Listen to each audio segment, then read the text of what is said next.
Perhatikan tabel data, tiga benda yang bergerak lurus berubah beraturan secara mendatar berikut. Gerak lurus berubah beraturan berarti GLBB, ya, materi fisika SMA kelas 10. Jadi di sini ada tabel, benda A, B, dan C diketahui kecepatan awal, kecepatan akhir, V0 dan Vt ya. Lalu ini ada waktu dan jarak tempuh ya, T dan S-nya diketahui.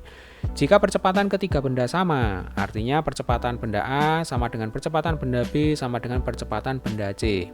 Maka besarnya P dan Q berturut-turut adalah, kalau kita lihat di tabel, P itu adalah jarak yang ditempuh oleh benda B, berarti SB. Lalu Q itu adalah kecepatan awal atau V0 dari benda C. Nah, sebelum kita kerjakan, kita akan review sedikit ya. Rumus-rumus pada gerak lurus berubah beraturan itu ada 3. Rumus yang pertama itu adalah menghitung jarak. Jadi S sama dengan V0T ditambah setengah AT kuadrat ya. Rumus yang kedua itu VT sama dengan V0 ditambah AT. Rumus yang ketiga yang terakhir VT kuadrat sama dengan V0 kuadrat ditambah 2AS. Nah, sekarang kita akan hitung berapakah SB. Berarti untuk menghitung SB di sini kita gunakan rumus yang pertama ya, Dek ya.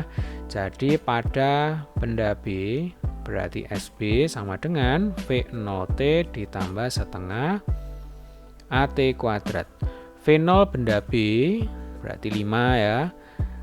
Kita kalikan dengan T-nya 10 ditambah setengah A. Nah, A itu adalah percepatan benda B.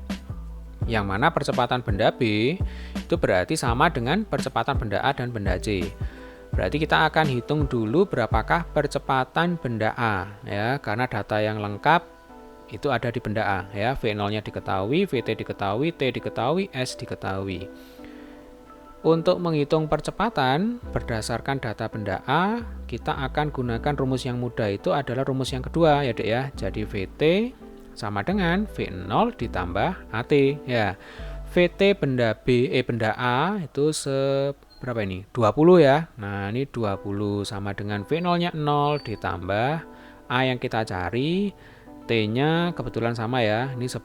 Jadi A sama dengan 20 dibagi 10, 2 meter per sekon kuadrat. Nah, kalau sudah ketemu A, ini sudah enak ya, tinggal kita masukkan ke persamaan semula ya, ke persamaan SB.